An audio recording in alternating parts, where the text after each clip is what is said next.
Hello everyone. Today I'm going to talk about getting started in meditation. And one of the first things I want to go over is to try to ease people's fears about connecting to someone other than God. Lots of people have fears about they don't know who they're actually seeing or connecting to in their meditation and such. So one of the things I have been lucky enough to have happen to me, or you could say unlucky enough, this is kind of the way things are in the world. Everything has a dual nature, and kind of like what Nietzsche said, that which does not kill us makes us stronger.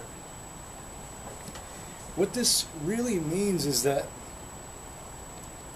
once you become spiritual at all and become connected to God at all, everything that you do is a learning experience, and you begin to look at things as just hurdles to overcome. And my unfortunate or fortunate incident that I'm talking about was a near-death experience.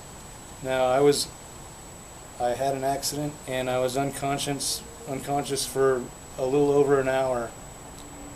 And what I learned from that is that I walked away from this experience with an entirely different attitude. Before I had the accident, my attitude was fine. It was great. Everything was going pretty well in my life. And then I had this accident, and the accident really did a number on my physical body.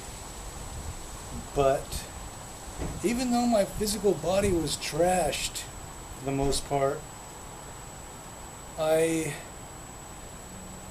was grateful that I have this new view or perspective.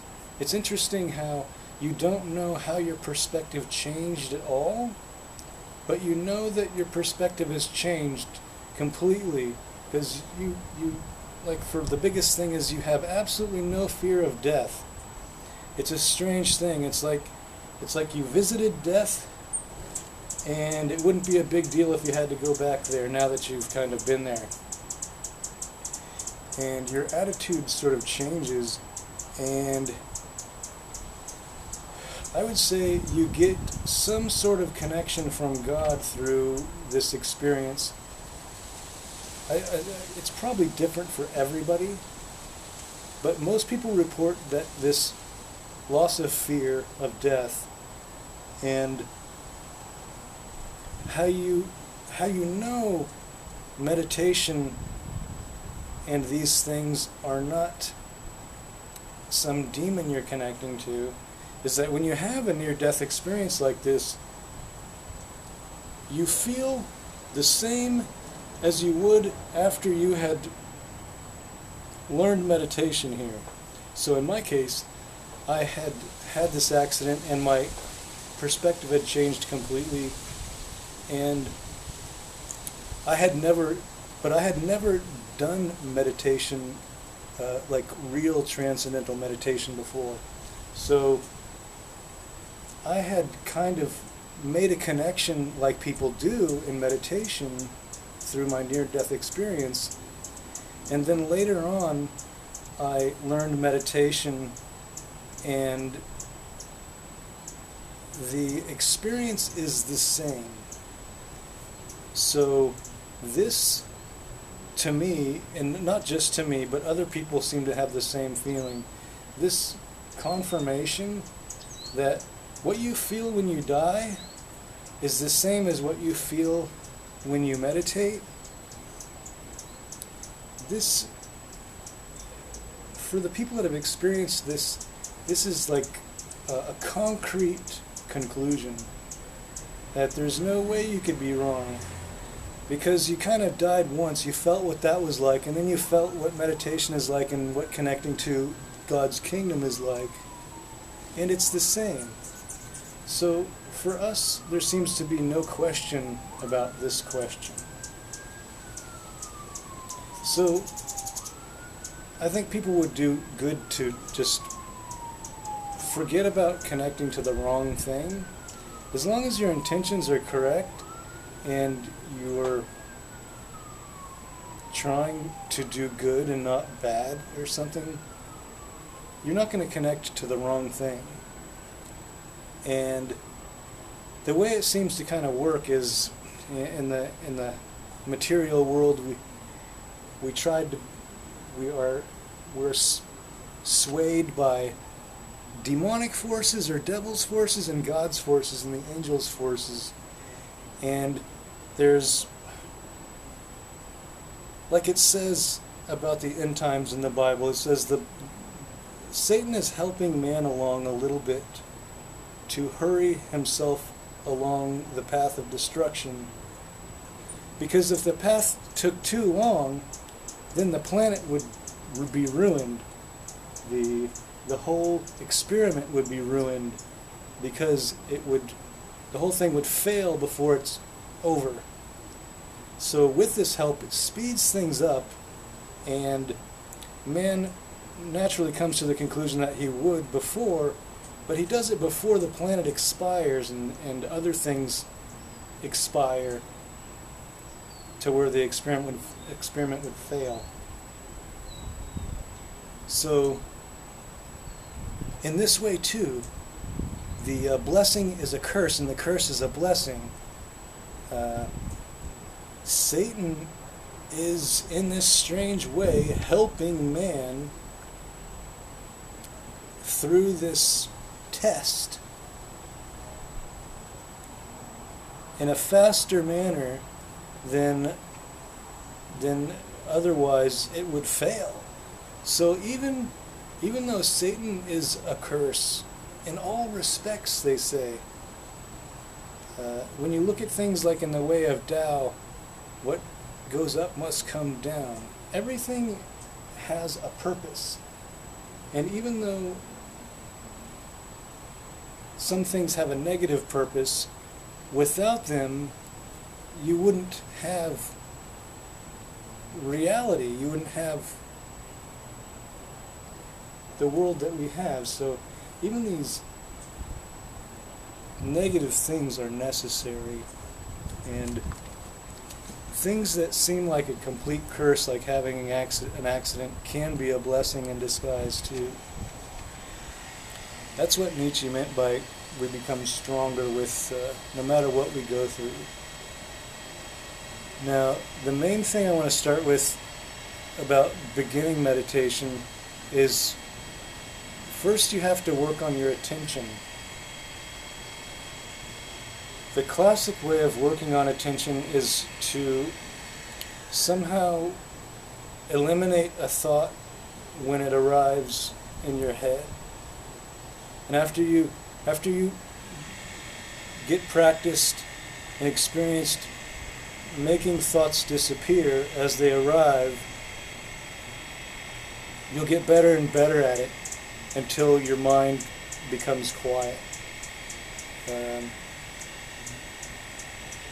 This takes a while though, and I'd say it probably takes you, a few months probably to quiet your mind like this naturally.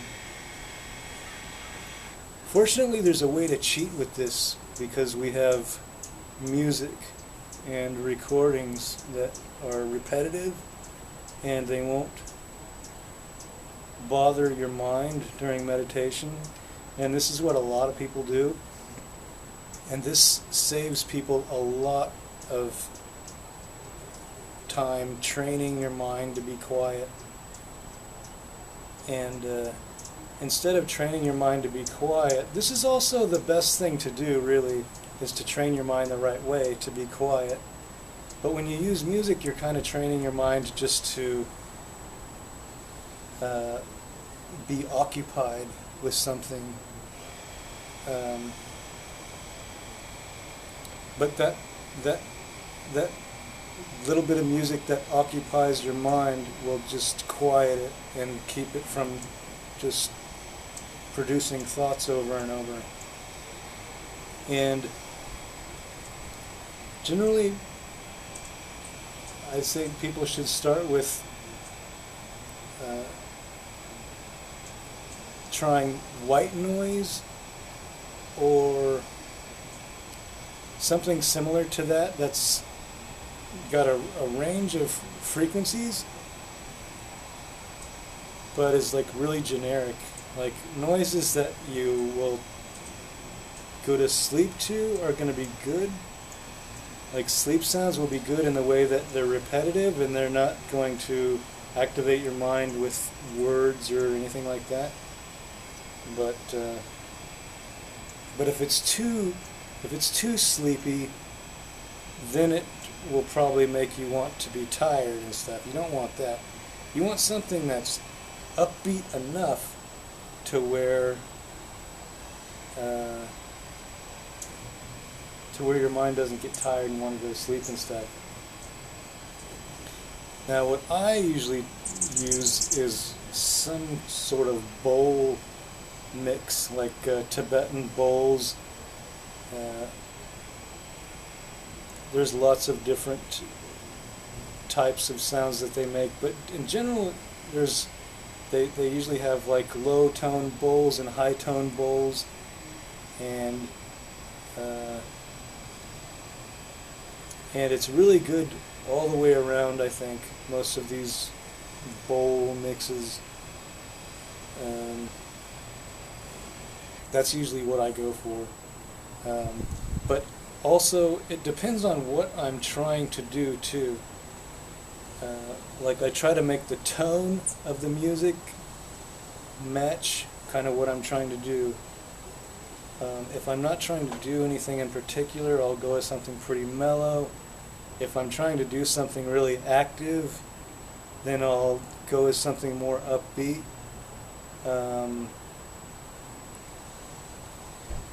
You can use anything really that is just repetitive and doesn't have words and won't trigger your mind.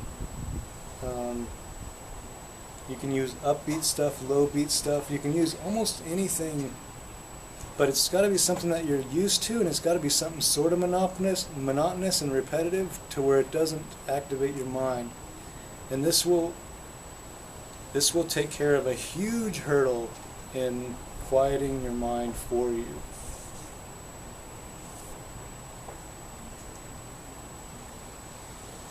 I want to go over a little bit about frequency and vibration. This is a whole world of things to get into, really. So I will try not to go too far into it, but I want to explain to people the really basics of frequency and vibration, because that is a lot of what your mood and the different levels of chakras and levels of things you're doing. It really does kind of help to kind of imagine yourself being at a certain vibration, like you could imagine a lower hum when you're at the bottom of your chakras, and then usually when you get up to the higher chakras, it does seem to help to kind of imagine that you're going higher in tone like that. And that's the way a lot of things are described too, so there's something to that. But when people talk about frequency and vibration, this is basically the movement of things and the energy it produces.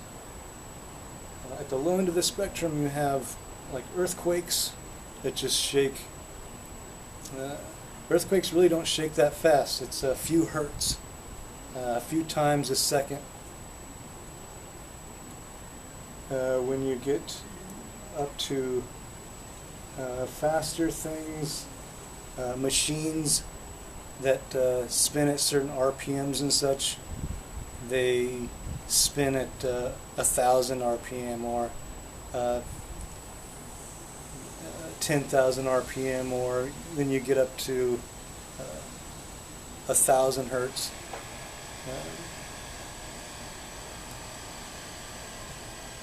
That's about as high as physical things get. 1,000 times a second, maybe something like that. When it goes beyond that, you're going to be talking about electrical machines, devices that just operate at 20,000, 100,000 times a second, 1,000,000 times a second. And then you get into like at 1 megahertz you're getting around, or 5 megahertz you're getting around like what the ham radio people use to send radio signals through the atmosphere. When you get to, eventually those radio frequencies get up to microwave frequencies, like your microwave oven.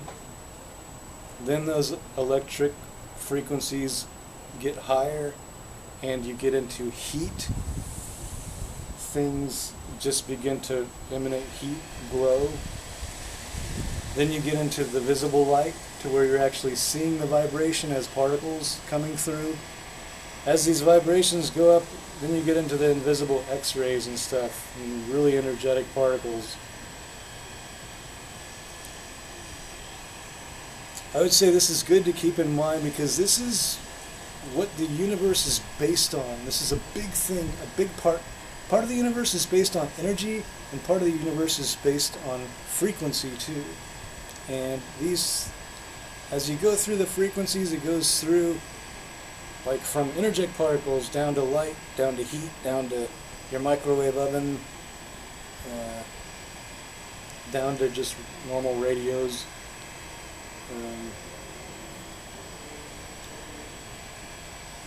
So this frequency thing is interesting in that it goes from like nothing all the way up to like really such high frequencies that it's just inconceivable. But everything has a frequency to it. And all life, anything that moves, lives, changes, has some sort of frequency or energy state to it, even if it's just temperature. When things go up and down with temperature, the particles speed up and slow down in frequency. Frequency is a huge part of the universe.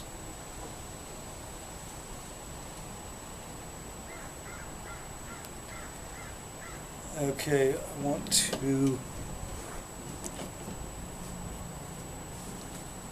to talk a little bit about things that might jump out at you, and I want to start talking about as you start. Last time we talked about breathing, and you're supposed to point to the east. It doesn't matter that much, but it makes a bit of a difference. You can still do your meditation without that, but it's always best to do that if you can.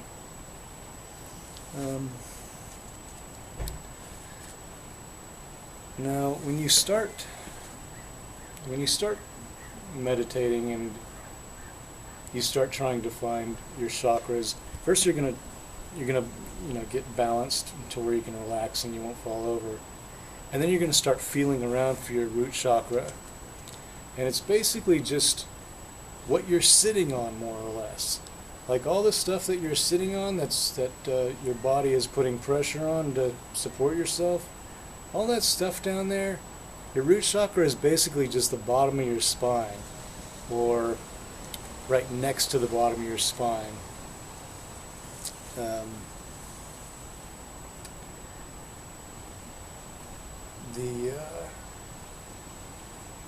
So basically like in the middle of your pelvis, more or less.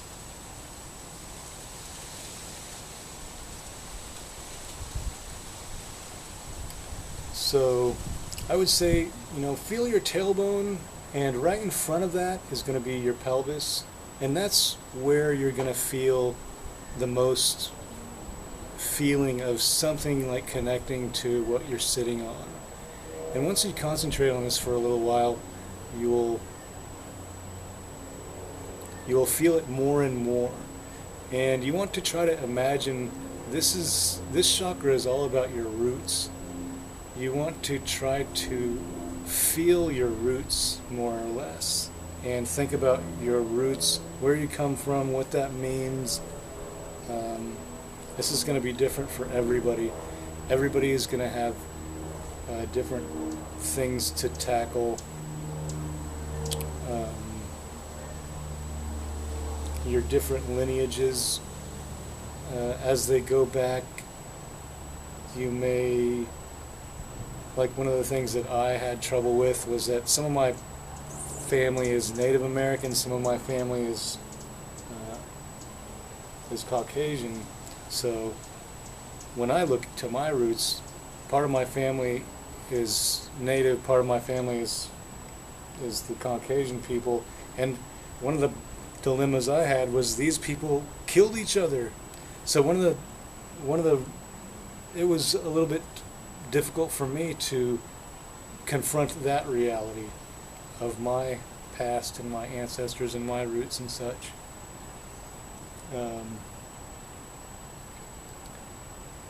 Everybody will probably have some sort of thing to try to confront like this. Be it just people in your family, or just what your ancestors have been through or done.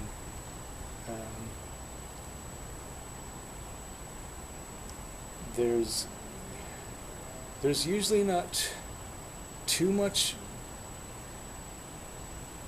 to find here, people say, but everybody's different. Usually people find this chakra to be the easiest one to get past, because there's the least amount of stuff to deal with normally with this chakra, and the next one above it too, the same thing. You're just going to feel this spot, like once you've felt out the root chakra, and you can feel that spot there, and you feel like you've connected to that. Then you can just move up to the next one, and all you need to do here is just feel what's going on. There may be something for you to confront.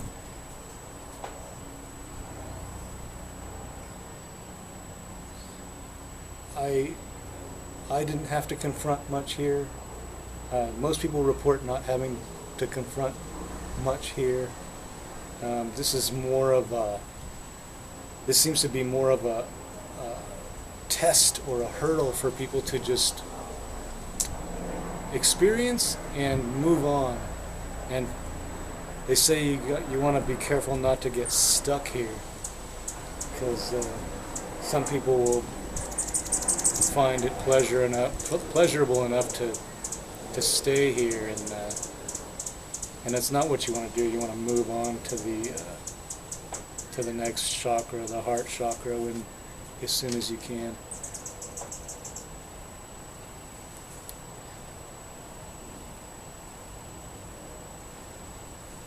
Also, when you start meditating, this is when things will be more apt to jump out at you.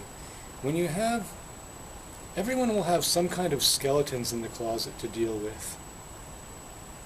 And each chakra will potentially have some experience for you to deal with at some point. And the more of these skeletons or things you have in your closet that your mind wants you to deal with,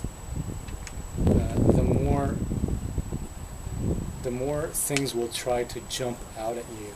This is like your monkey mind, they say. Your monkey mind is like your intellect, and it tries to run around because your intellect is always just kind of frantic in a way.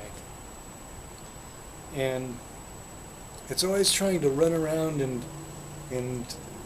dissect everything and make sense of it and stuff.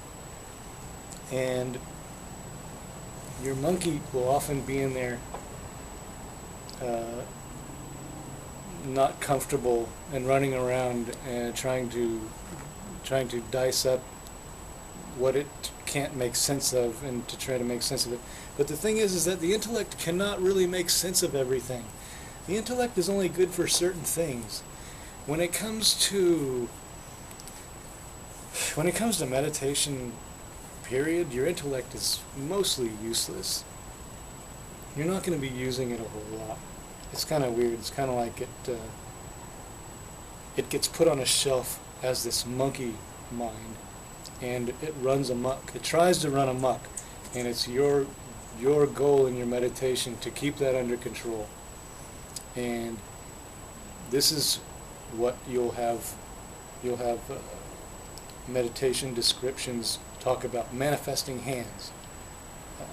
This is to try to control what's going on in there, because you've got a couple of things to manage. Usually the big one is always the monkey, because it's going to try to jump out at you. And once you've been meditating for a while and you've dealt with most of your problems and stuff, the monkey goes away. And like when you get into your meditation, you'll just find the monkey is where you want it to usually be. Like I usually put the monkey like on my lap here or something, and just like treat it like a little dog or a cat or something. And when it tries to run around, I grab it, and seems like you have to comfort it even. It's kind of weird. But grab it, comfort it, tell it everything's okay, you know, hey intellect, everything is okay. You're not going to be able to parse God, right? Okay, we're going to connect to God now. You're not going to be able to do anything, and you're not going to parse anything. You're just going to sit right here.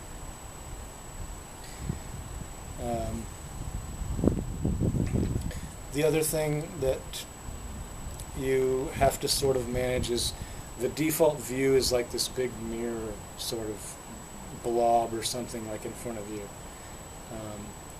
You can use this to do stuff, or you can put it aside. Usually it's more useful to put it aside once you get more advanced meditation. You'll want to do, and you'll be able to do more stuff than just the default thing.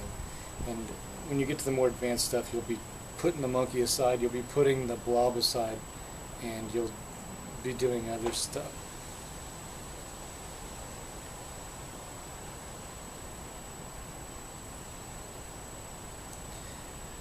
But getting started is just going to be taming that monkey and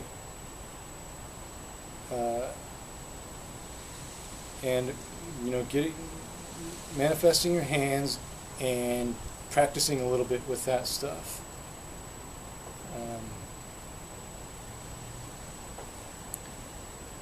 I think that's probably enough for this video.